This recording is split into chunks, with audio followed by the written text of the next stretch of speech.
Kumai, meu nome é Soraida Molina Arandel e me tá educador. Eu me papia over de meta de book de Salmo. Kiko tá meta de book de Salmo. Meta de book de Salmo nós conhecemos 5. Prometa para expressar alabança. Nós está expressar grandeza, bondade, fieldade de Deus. Alabança tabisa Deus que como tu pensa de ti.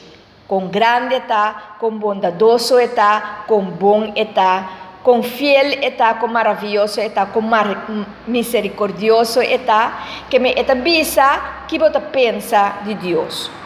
E de 2 pontos tá para encorajar, para alabar Deus, para a pessoa que está, para o Criador que está, para o que está e o que ela faz. Também é de 3 pontos tá para iluminar a grandeza de Deus, pois que Salmo nos está pondo luz, riba tudo o qual Deus está fazendo, tudo o qual Deus está, tudo o qual que nós podemos receber for de Deus, está iluminar o coração de gente.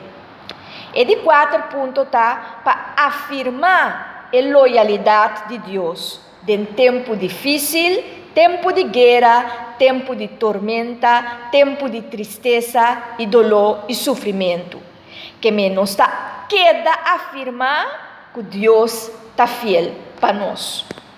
E de 5 pontos tá para recordar-nos riba Deus sua palavra.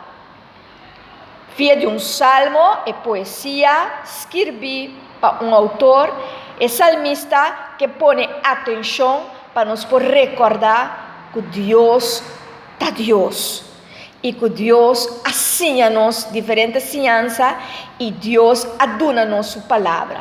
E den salmo não é hora nos está recordar isso aqui. Tur salmista talaga nos conhece Deus de uma maneira clara e transparente.